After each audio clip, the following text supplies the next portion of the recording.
Do you consider Kirby the greatest in the history of comics? Yeah. I mean, there's other, of course, there's other, creators you could kind of make a case for, having that title. But yeah, for my money, it's Jack Kirby.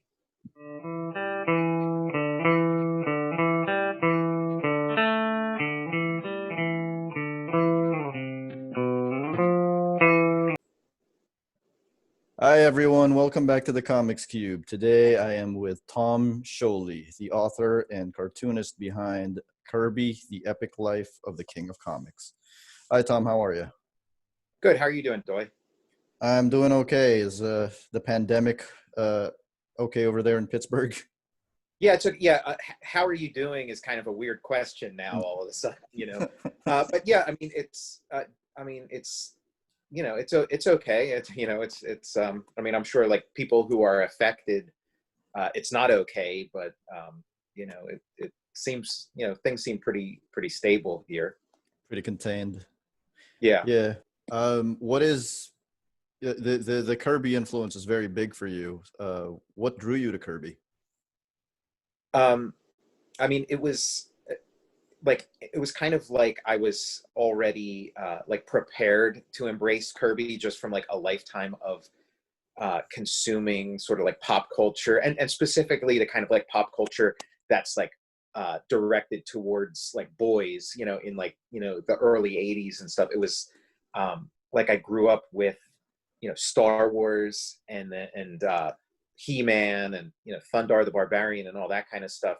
And if you sort of like scratch the surface, I mean, Thundar in particular was an actual thing Kirby worked on. But if you sort of like peel back the surface a little bit, you see like so much of like a Kirby influence and sort of there, and then especially like with superheroes, like anything Marvel, has like has that Kirby stamp on it. So that was kind of like, so when I sort of started to understand like who Jack Kirby was and what his actual work was, rather than these things that were sort of like derived from his work, it felt like I was experiencing the source, like really like going to like, okay, this is where all this stuff comes from.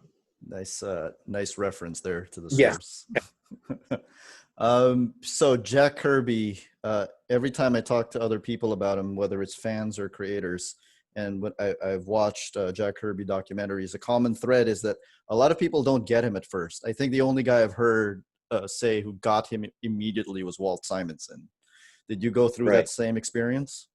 Yeah, I did have a version of that. I mean, like my first encounter with like an actual Kirby comic was Thor. It was like a Thor treasury about the Mangog and Ragnarok, and it was inked by Vince Colletta. And I didn't have any trouble, assimilating Kirby from that, because I think that the way Vince Colletta inks Kirby kind of like tones down some of the idiosyncrasies of his style. So it just looked to me like, okay, this is a Marvel comic. Like it didn't look like, oh, this is a particularly stylized guy. So like I accepted that immediately. But then I guess some of his other stuff where it's like more directly him, uh, there was a little bit of a barrier. Like I'm not sure what comic it would be exactly, but yeah, like I remember, um, before I really understood Kirby and what he did and what he brought, I kind of thought of him as like, oh, he's that guy who draws like people with like big teeth, like they have, like the mouth guard where it's like all just one giant tooth, like that, yeah, and yeah, of course, that's not as inviting as like a more slick approach that was going on in comics at the time. Do you consider Kirby the greatest in the history of comics? Yeah. I mean, there's other, of course, there's other creators you could kind of make a case for, having that title. But yeah, for my money, it's Jack Kirby. I'm going to ask you to kind of explain that to our viewers, especially to our Yes. younger viewers who are not, well versed in what Kirby did? Like, Yeah. yeah, I what mean, is Kirby's legacy?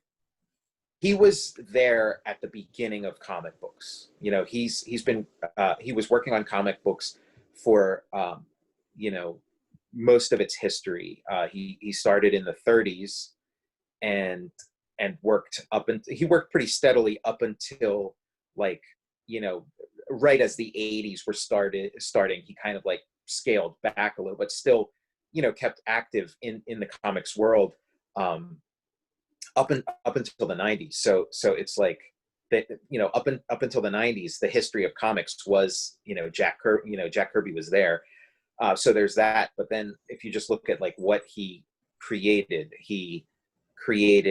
Captain America with Joe Simon, The Vision with Joe Simon, and then together they created like the romance comic genre, and then like the stuff that he's famous for really famous for is the stuff he did in the 60s with Stan Lee. And it's like pretty much every Marvel comic that you can think of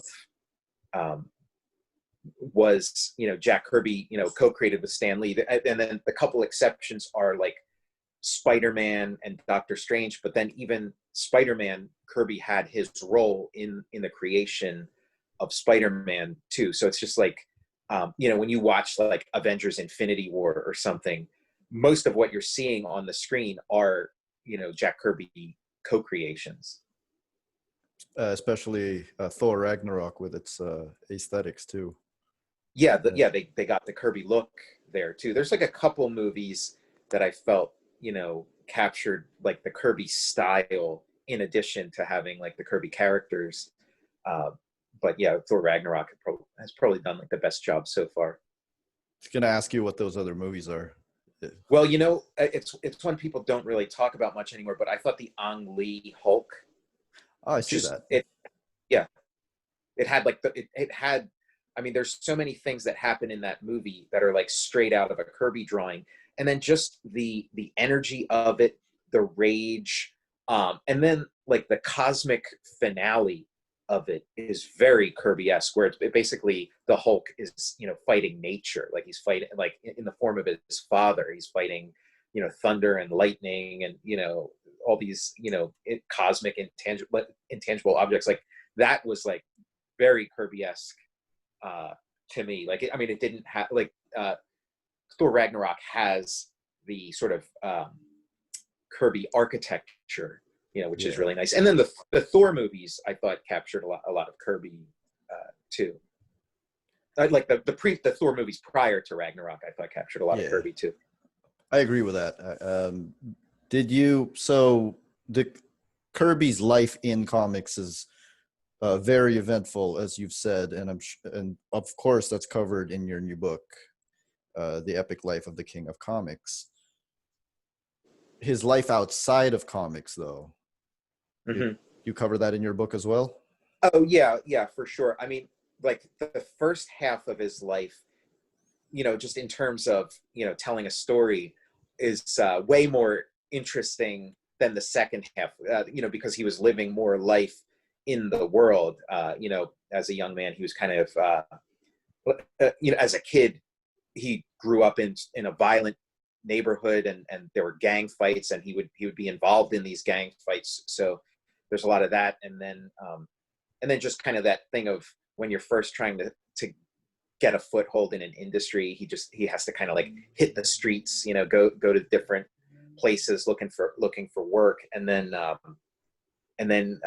he fights in World War II. He gets drafted and has to go to Germany, and really gets the brunt of it, like really is involved in the war up close. I mean, hand to hand combat, like really harrowing stuff, which most of his generation of comics creators were kind of spared in a lot of cases, like Stan Lee or Will Eisner, when these guys entered the service. The powers that be kind of quickly realized, like, oh, we could make better use of these guys than throwing them into combat. We can have them make brochures and you know, pamphlets and whatnot, and instructional films. But Jack Kirby just didn't have that kind of luck. And then after the war, he gets pretty comfortable behind his drawing desk, you know, and in his basement, you know, making comics, and kind of, you know, stays there pretty much, you know, for the rest of his life. I mean, he lives, you know, he lives the normal life, the kind of life, you know, we all live, but he logged a lot of hours behind the desk. So the things that were interesting about his life for the second half were internal. You know, it was all the, you know, crazy things going on in his imagination. How did his background outside of comics impact the way he created comics? I mean, I think it had a huge influence in the types of stories he told and the way he told them.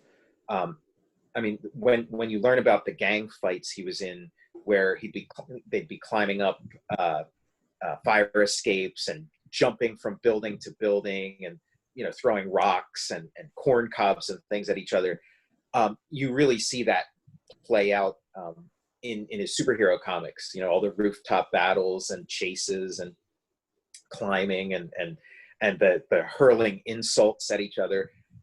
So you see that, and a lot of like the signature Kirby things, like the dynamism and the in-your-face quality, were there even before he went to war. I mean, he did a comic called Boy Commandos with Joe Simon, and it was about kids who go to war, and it's really well observed. Like you would think that he had been in combat himself for like the stories he was telling, but this was before he went away to war. So once he went to war, that in-your-face quality was just ratcheted up that much more. It was, you know, even more intense, and you do see in his work sort of versions of you know, the suffering that he saw, and the death, and the stress and PTSD. Like you see it in his work. I mean, one thing that just springs to mind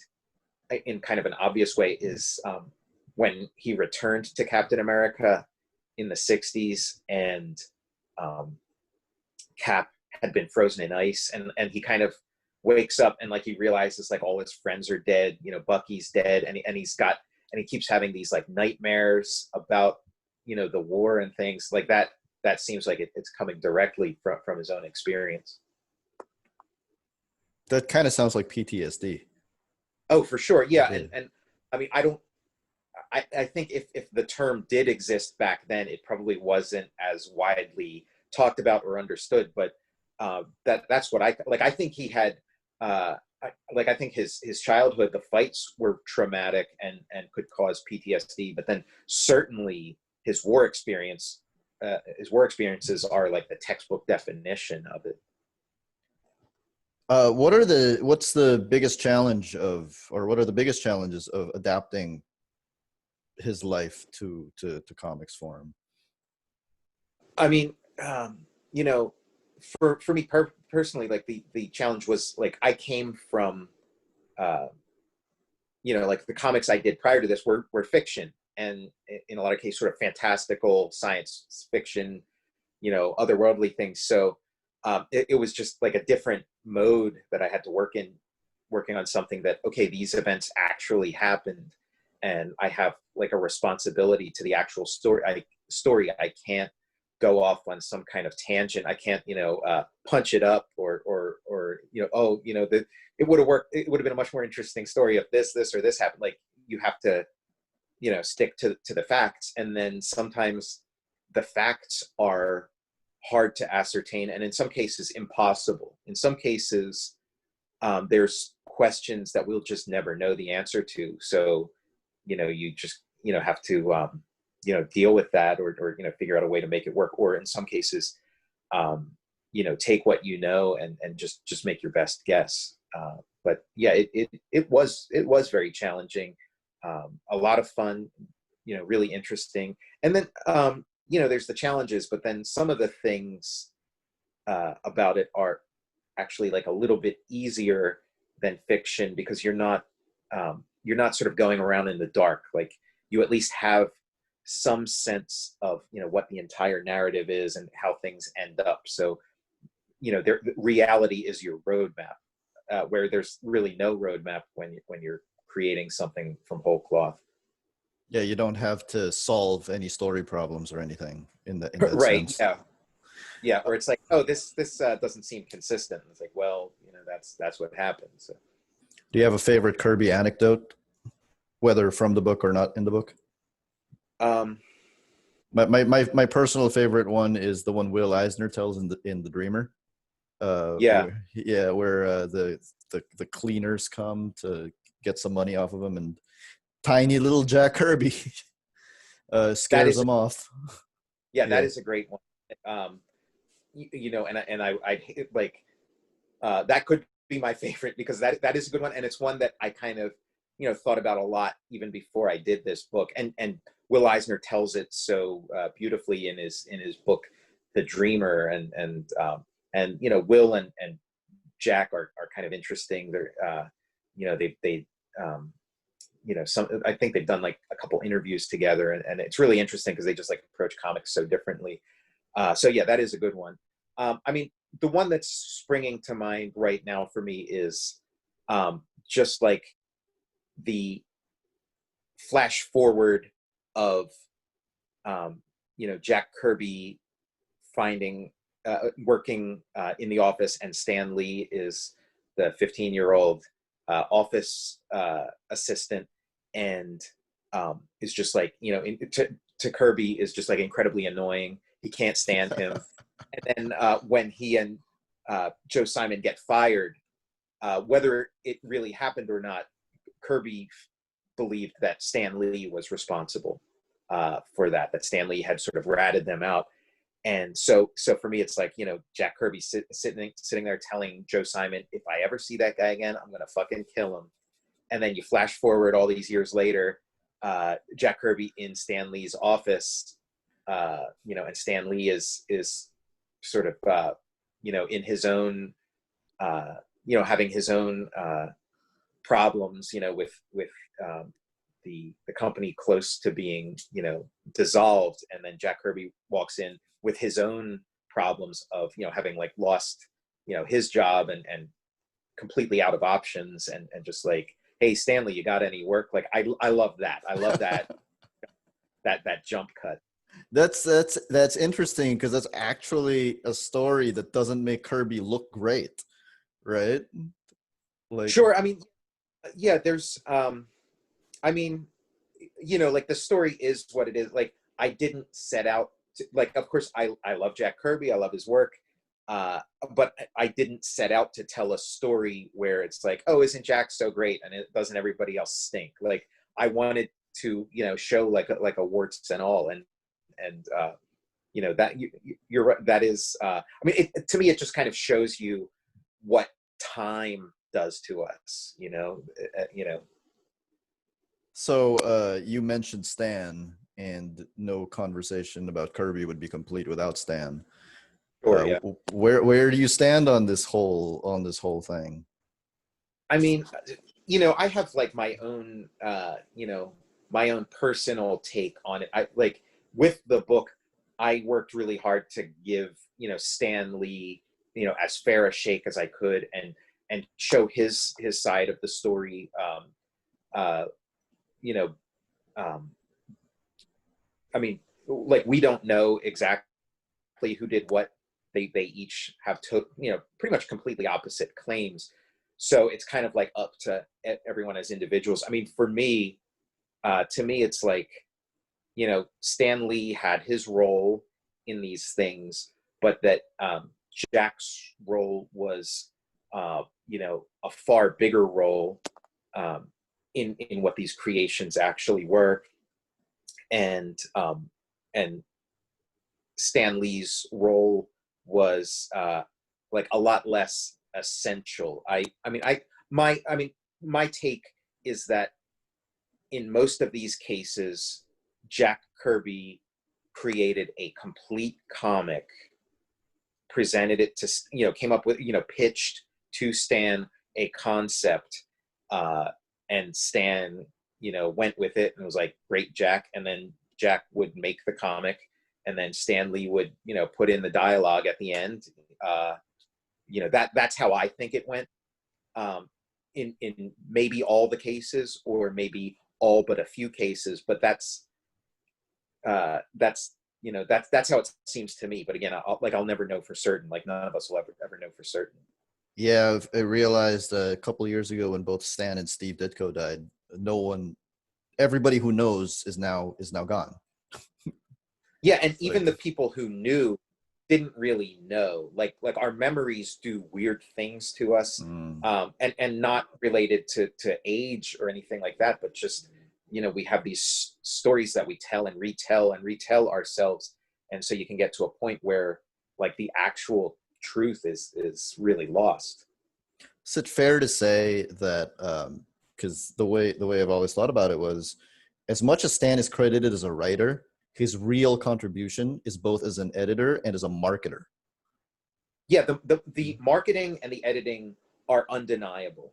I mean, and you just see the difference between, what Jack Kirby did with him at Marvel and what he did at DC. Like, they were not, the editors at Marvel were not Stan Lee, and they were not, and they didn't market like Stan Lee. So that's a pretty clear difference. I think that Stan Lee is like a very gifted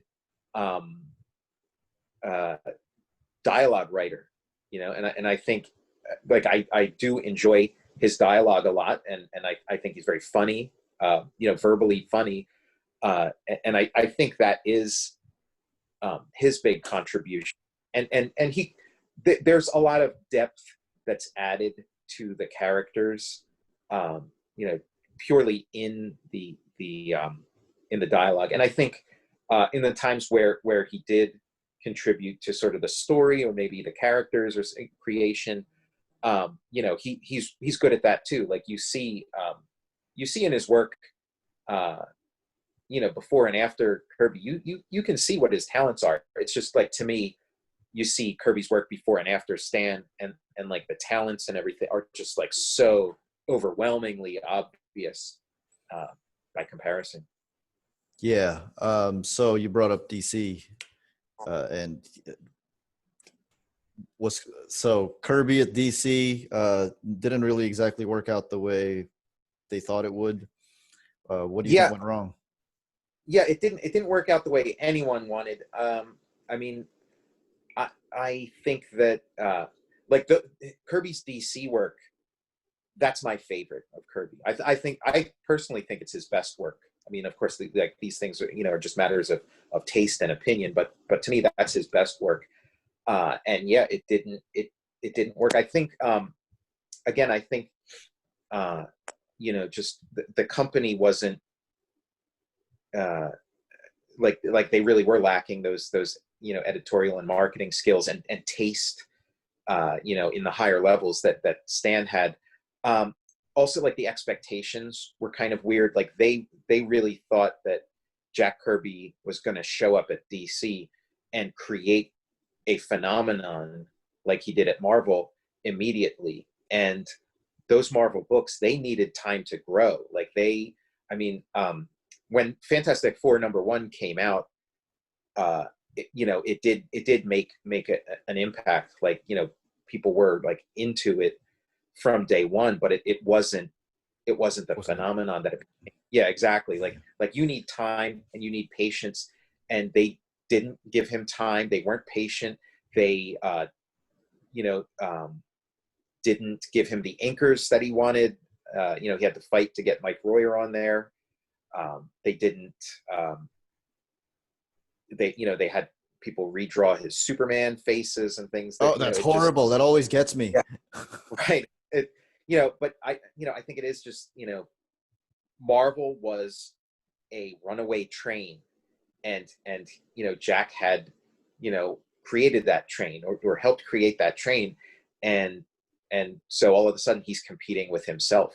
At the time that he was putting out his like New Gods and stuff, Marvel was flooding the market with reprints of like his classic Marvel stories. So like for every one new Jack Kirby comic that came out, there were like a couple old classics. And he noted that he felt like, he was in this like terrible position of having to compete with himself. I think, if given the time, those comics would have become successful, and possibly even more successful than the Marvel stuff. And if you look at it now, like, it's a much smaller body of work, those DC comics that he did, but they've really endured. Like, people keep coming back to them, and they've been reprinted to a lot of success, and like those characters have become really important. You have like the recent Mr. Miracle miniseries that was really popular. So I think I think there was a lot there, and it was just a matter of like time and place and industry, and Dark Side alone, right? Dark Side alone, yeah. Like Kirby really created like a whole new universe for them, and they didn't understand what they had. They kind of they were like, let's see what else you got, Kirby. It's like, okay, well, here's Commandy, here's the demon and stuff. Like, they didn't realize that they had something you could build an empire on. So you think that if he had been able to continue the New Gods as it was, it would have been really big. I think we'd be living on a different planet. Like, I think a lot of what was going on in there. Like, imagine if he started New Gods in like 1970, 71 or whatever, and kept going and kept going, and just kept building and building on that story. Like, every issue ratcheted things up to like such a degree. I can only imagine where we would be. And imagine he kept it going, and then it's like 1977, and like Star Wars comes out, and there's this Star Wars phenomenon, and then at the same time you have a comic that echoes a lot of the same themes and a lot of the same, it would have been tremendous. It would have been a mega hit. And I mean, Neil Adams said about Jack Kirby that, like, if DC had allowed him to like really like do his thing there, it would have meant Jack Kirby becoming the publisher. It would have meant him sort of taking over the company, and there was no way in hell the powers that be were going to let that happen. Which of the New Gods is your favorite? Orion. Yeah, kind of. Now, like, I know, like, Mr. Miracle seems like he's probably the most popular. He's got a great costume, but I love Orion's story. It's and that he's kind of like the anti-hero, sort of, like he's clearly a hero, but he's got an edge to him and stuff. It's really, like, again, like he would have been the perfect character for the times, because he's got kind of like what Conan had, yeah, and what Wolverine, he's got all those qualities. He's just like a couple years early. Orion's my favorite too. And I've noticed also, from Thor to New Gods to Captain Victory, Kirby kind of told one whole story there across 3 different companies. Yeah, I love that kind of stuff. Like, he really did, because to him, it's all just like, whether he's working at DC or working at Marvel or Pacific Comics, it's all just him at his drawing board. So it's all one story to him. I've noticed that in your book, you draw Kirby, you use the masking effect. Right. You draw Kirby in a very cartoony way, and everybody else isn't. What led to that decision? Because that's not a Kirby thing. What's that? Because that's not really a Kirby thing. Yeah. No, it really isn't. Like, that is a that's like a device that he, as far as I know, never employed. And whenever Kirby would try to draw a character that was sort of I don't know, cartoony or cute or whatever, it's almost like he couldn't do it. Like, he just had a different set of skills. He had this sort of like semi-realistic adventure strip kind of style, and then the sort of cartoonier style was just not in his comfort zone. I mean, I think of like Destroyer Duck or something, like these very weird, still very angular. And Hmm. yeah. I mean, but I mean, for me, it was like, okay, I'm making a comic about Jack Kirby, but I'm not making a, Jack Kirby comic. Like, I'm not making a comic in the Jack Kirby style. So I was, employing the devices that make the most sense for like the story I was trying to tell, and it was just something that kind of like, dawned on me and just kind of occurred, in the course of making it. But it just, like, the story just was so much, it was just more readable. Like, I found that you just get more caught up in it if, you know, if sort of that central character, if you sort of become that central character, and that's like you said, the masking effect, which, like, I don't know if he invented the phrase, but the first time I ever heard it was from Scott McCloud in Understanding Comics. Me But too. Yeah. it yeah, it really does work to make you identify with the main character, and it just fit really well. And I felt like the story worked so much better with that than without it, because I did draw a version of some of the comic in the beginning with, just sort of a more standard, semi-realistic approach. And it just, when I made that one little adjustment, like, the comic really came to life. Oh, it really got you going.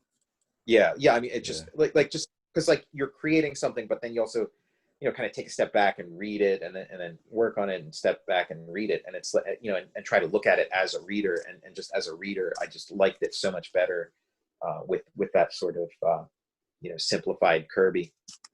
Did you leave anything on the cutting room floor just because of page constraints? Any stories you want to tell that you Yeah, couldn't put in the book?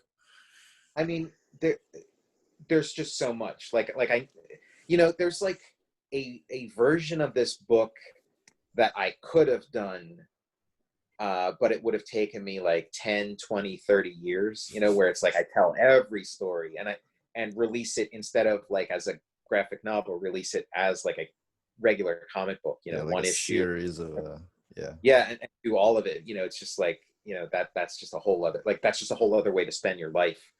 Um, but so yeah, there's a lot left on the cutting room floor. I mean, like, one that kind of jumped out to me, like, I just kind of give it almost like a quick name check in the story. But there was like a movie that Jack Kirby worked on, uh, called Lord of Light, and it was like, became like the basis of, like, they made a movie, Argo, about, Yeah.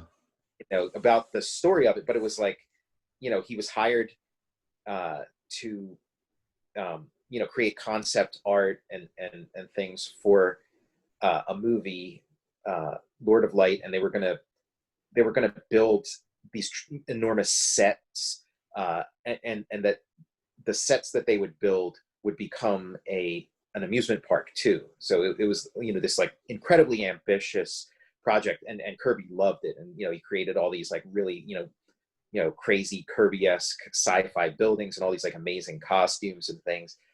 And then the CIA, wanted to, for like the Iran hostage, crisis.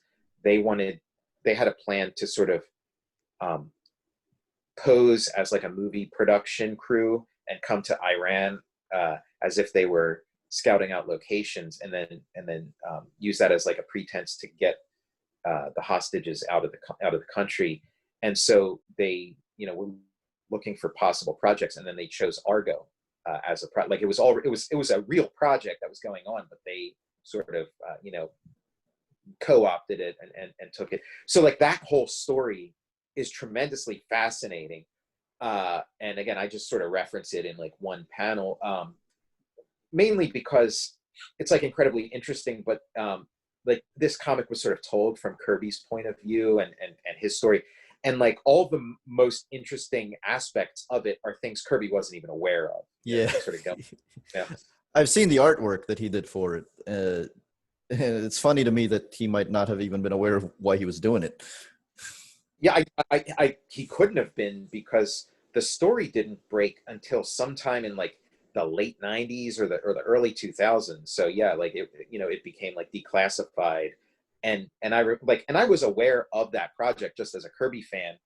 But then when it became like front page news, I was like, wait a second, that's that Jack Kirby. Like that was kind of like a footnote in the story, is like, what the actual movie was. But it was like, oh my God, I can't believe it. I'm gonna ask you a series of questions, and you just have to answer them really quickly. Is that okay? Okay. Yeah, that's fine. It's What's just consciousness or something. yeah? What's the best co-creation he did with Joe Simon? Captain America. I wish I had a more, Yeah, like that. I mean, that's got to be the answer. Again, you're saying like quick. That's the quick answer. But I love Stuntman. Like Stuntman is a tremendous comic that they did, and it was like their last superhero that they did for like a long time, and and it was really like they really built on what they had created prior to that. But yeah, Captain America, come on. Stuntman's that took me by surprise because it's not a costume that I thought Kirby would come up with. It's pretty basic for a Kirby design, right? Well, I mean, Kirby would either do super intricate costumes or he'd do super simple costumes. So it's kind of like, okay, you have Silver Surfer, and then you have, which is like almost not a costume, and then you have Mr. Miracle. So it's like Kirby could do, and yeah, and even like Orion, when you take away his The helmet. equipment, his helmet, Yeah. yeah, it's a pretty simple costume. What is Kirby's best co-creation with Stan Lee? The Fantastic Four, more specifically, the Thing. Like the Thing is like, I mean, I really think that is, where they just kind of meet right in the middle, because like the Thing it's so much Jack Kirby, it's such a Kirby design, it's such a Kirby personality, and then like the dialogue that Stan wrote for the Thing, like is really like genuinely funny dialogue. I have an interview up with Carl Kiesel, and he was the one who revealed that the Thing is Jewish. Mm-hmm. And it's just one of those things where it's like, of course he's Jewish because he's Jack, right? Well, I mean, to me, like I didn't realize that like the Thing, not being Jewish was a thing, because I think just because when I studied Jack Kirby, he drew like, I think it was like a picture that he drew for maybe like one of his nephews or grandchildren or something for like their bar mitzvah, and he drew it as if it was the Thing's bar mitzvah, and so it's like Yeah. those kind of drawings were just just so much part of like my understanding of the character and of Jack Kirby that like it never occurred to me that the Thing wouldn't be Jewish. Who is Jack Kirby's best inker? Uh, it's funny. I was thinking Mike Royer, but then my lips almost said Vince Colletta. So it's like, I mean, There's a lot of people who disagree with you about Vince Colletta. well, disagree. I mean, I don't know what you mean by disagree, because it's like sometimes I talk about Vince Colletta's shortcomings, but then sometimes I talk about how great he is. So it's like, I see the case for both. And I mean, Vince Colletta was my first Jack Kirby inker. Like the Thor stuff is what I fell in love with first, and that's Vince Colletta. So like I'll never lose that, but later in life I learned what Vince left out, the things that he would erase, and that is like that hurts.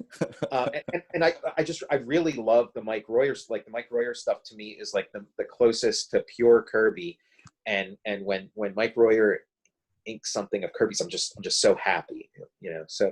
But yeah, I mean, and again, talking about like opposites, those are the two Kirby opposites. It's like Silver Surfer and Mr. Miracle, like, and yeah, I love them both, but I guess my my conscious mind says Mike Royer, but then my subconscious says Vince Colletta. What is his best work at DC? So this one's, I feel like, New Gods. That's pretty clear. Gods. New Gods, really issue 7 of the New Gods. Like I just love that comic. Is that the Pact? The Pact, yeah. Yeah, that's a great issue. I love that issue. And that Kirby later in life would say that that was his, like, his own assessment, that was his best work. Yeah. So do you think Jack Kirby's religion played into the themes in his work? Because he's got a lot of Yeah, yeah, spirituality in his work, right? yeah, very, yeah. Like his religion was just like so important to him, throughout his life, and I feel like, yeah, you do see it all over his work. You see it a lot in New Gods in particular, where he is dealing with sort of like religious themes and stuff, and so much of the imagery, and then even like things like, I mean, the Thing, at least visually, is clearly like a golem, Yeah. this sort of like play creature. And but yeah, like yeah, it's all over his work. I mean, like Highfather in New Gods is very much like a Moses figure, and uh, you know yeah, like, and a lot of like, the women in New Gods, like Big Barda and the female Furies are sort of, I feel like they're like from the Book of Judges or something. And the Silver Surfer is basically an angel, right?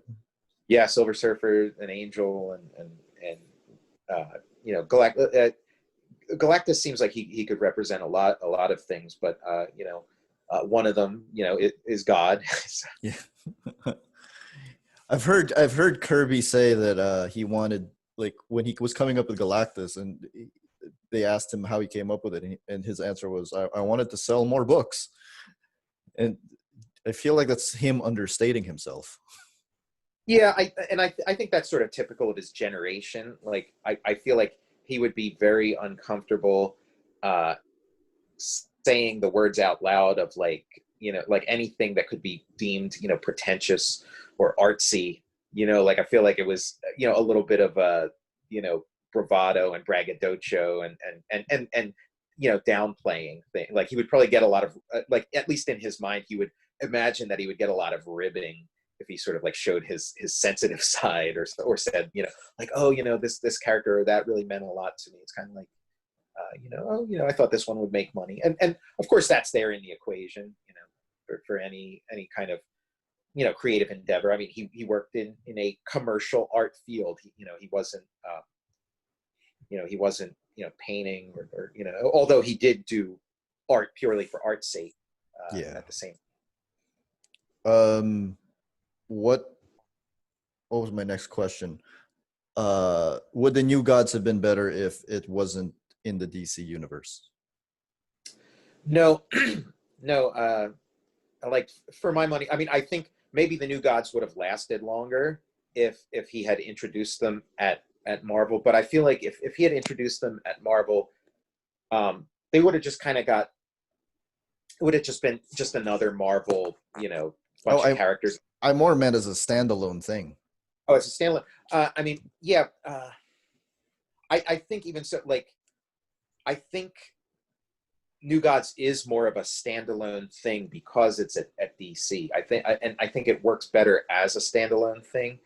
If it were at Marvel, it would be more. It would have been as standalone as it is at DC, but it would, but it would have been thoroughly integrated into the Marvel universe, and I think that would have lessened its impact. Like, I think it at DC, it sort of towers like so far above everything else that's going on at DC.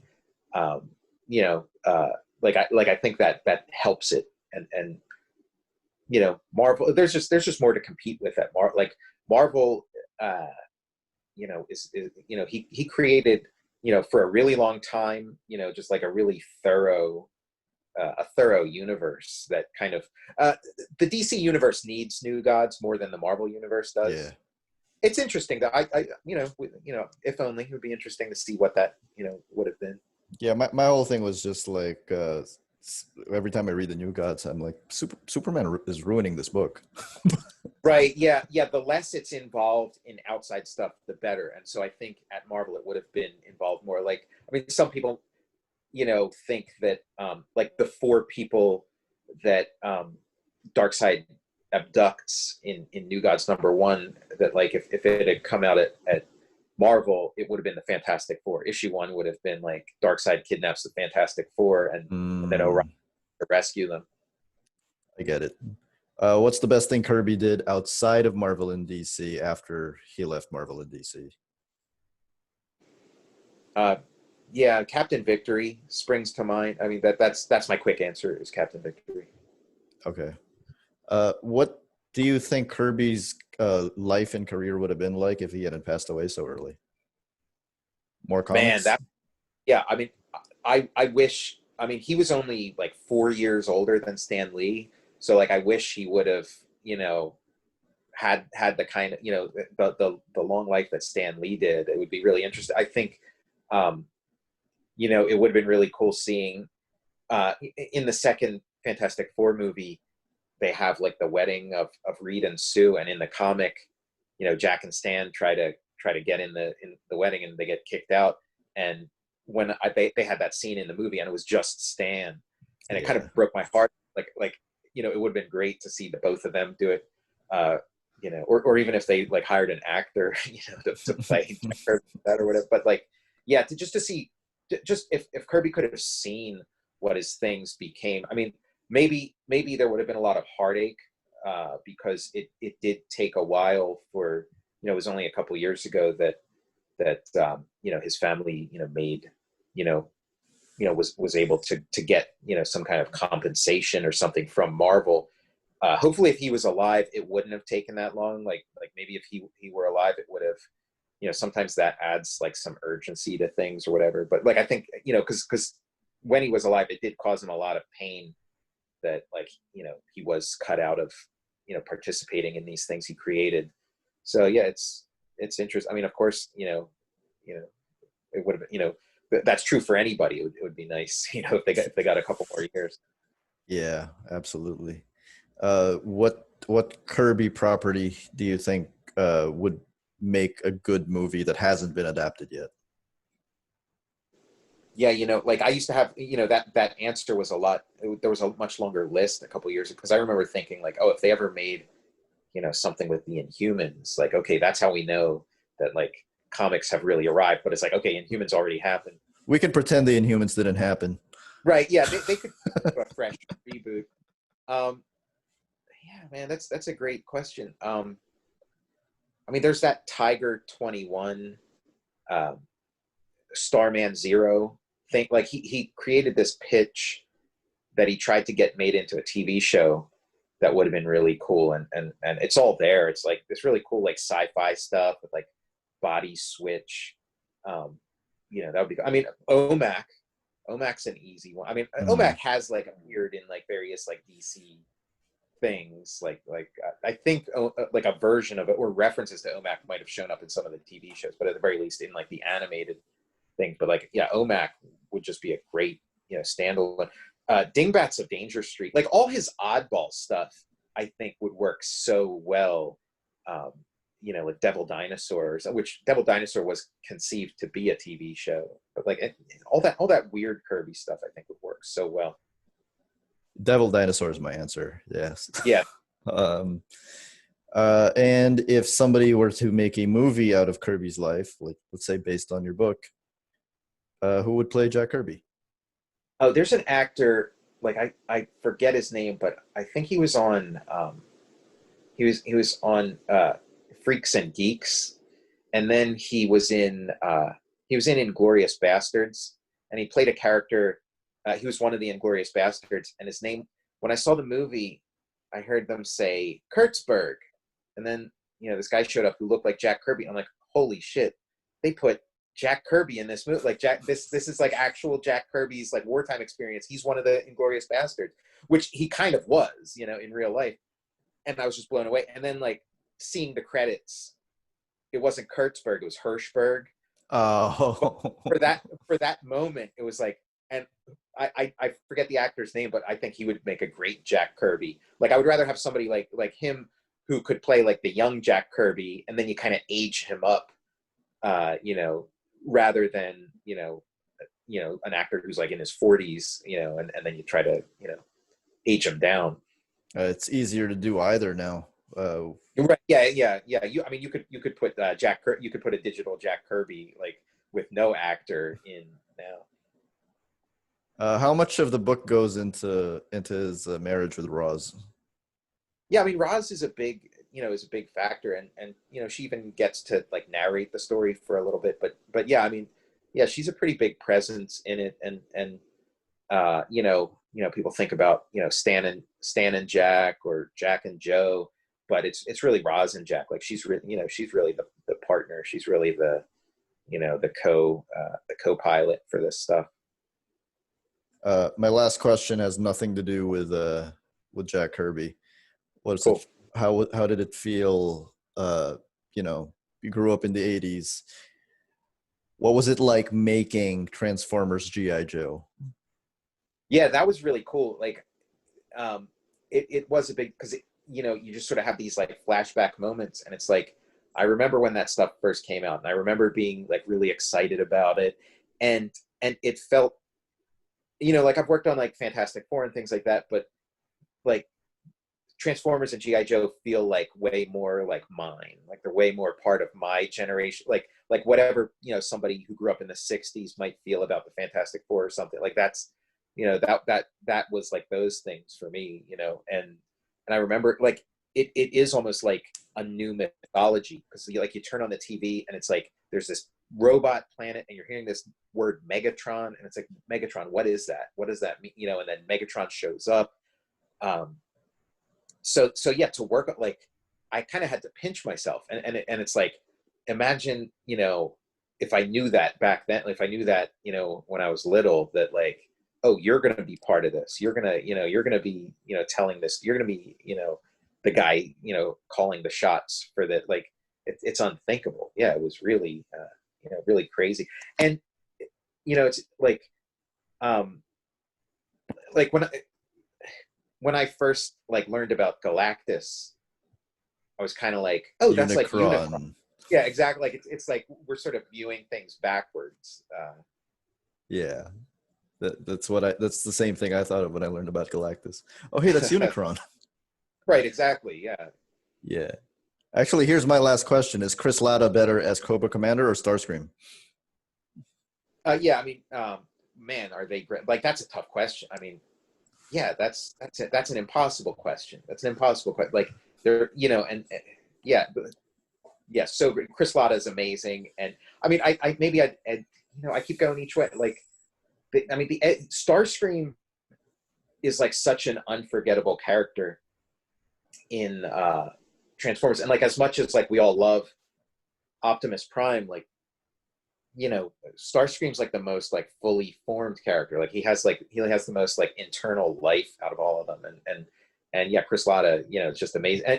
And in Transformers versus GI Joe, I did as much as I could to like pair them together. Get Mm-hmm. like Cobra Commander riding inside Starscream's chest and stuff.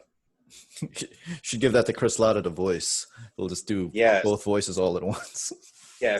I mean, Chris Latta, like he passed away. Like his Oh, I story didn't kind know of. that. I didn't know that. Oh yeah, a long time ago. I mean, it's just, like yeah, it's really sad.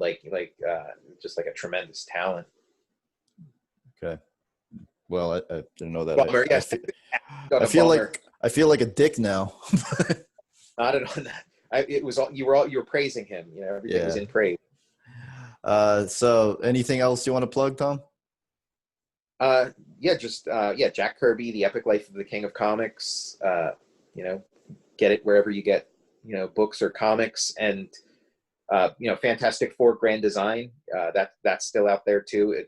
Big giant oversized Treasury edition where I retell and recontextualize the story of the Fantastic Four. That's like probably. I mean, I've done comics where I've tried to draw in Kirby's style more, like just down to like the lines and the crackle and the way that Kirby was inked. Like I've done other comics that are like more Kirby-esque that way, but then that comic I was retelling, recontextualizing an actual Kirby story and you know, and referencing a lot of actual Kirby art. So that probably is like my most directly you know, Kirby-esque work. All right. Thank you, everyone. Thank you, Tom. Yeah, it's been a pleasure, Doyle.